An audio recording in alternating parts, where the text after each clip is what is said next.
Hello crafty friends, my name's Alicia, but you can call me Crafty Owl, and welcome to day 8 of my 13 days of Craft-O-Ween series.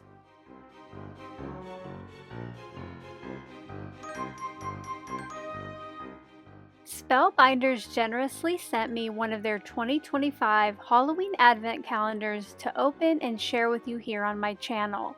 So each day, from August 19th through the 31st, I'm going to have a quick video to open each day's envelope and put the new die set together.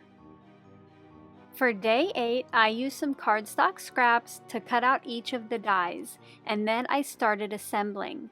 This set puts together a skull mug full of maybe some hot cocoa with marshmallows, as well as some fun accoutrements like a straw, a little gravestone that says SIP instead of RIP, a ghost, and a bat stirrer. Off to the left, I do have the packaging to help guide me with assembly, and for this series, I am using that card for color inspiration. I don't know about you, but I'm not usually a fan of die sets that have lots of little fussy pieces.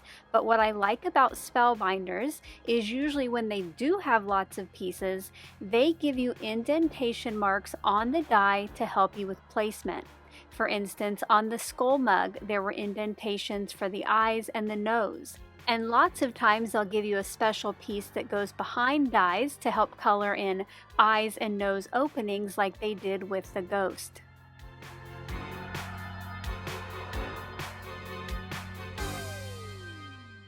Inside the 2025 Craft-O-Ween box from Spellbinders is an orange and purple sequin mix, a stamp set with lots of great Halloween themed sentiments, and 13 envelopes. Inside each of those is a Halloween themed die set, and in this pre-recorded daily series, you are going to see how to assemble each one. If you would like even more inspiration using these die sets, make sure to subscribe if you're not already, and then join me at the end of October for my daily live stream series.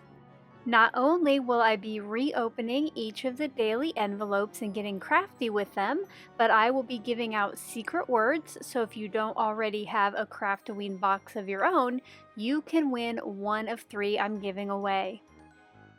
I'm not a fan of hot beverages, but I might give this one a try.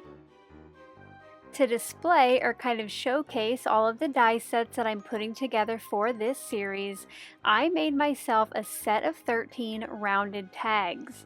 To do this, I used a spiderweb backgrounds press plate with some light gray ink, and then once I had all of those, I cut them in half for the final cards. That means the finished size of these is 2 3/4 wide by 4 1/4 inches tall. When those were all cut down, I used a corner rounder on each of the edges, and then I punched a hole, and these will all be hanging on a book ring. To easily tell which day each of the sets was from, I also made myself some number circles using the Pip and Rank die set from Spellbinders. Once the die set and the daily number were all put together, I placed them onto the background. Now, some of the dies do hang over the edge, but I think that looks kind of fun when they're all stacked together. Here's a look at today's finished tag, and I hope to see you back here tomorrow to find out what day 9 has in store. Until then, I hope you're all having a crafty day. Bye-bye.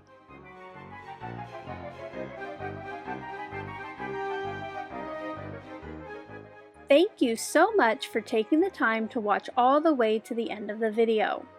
I hope now you'll consider clicking on one of the videos or playlists I have linked above. And if you are interested in any of the products or tools I used in today's video, I do have some links in the description box below.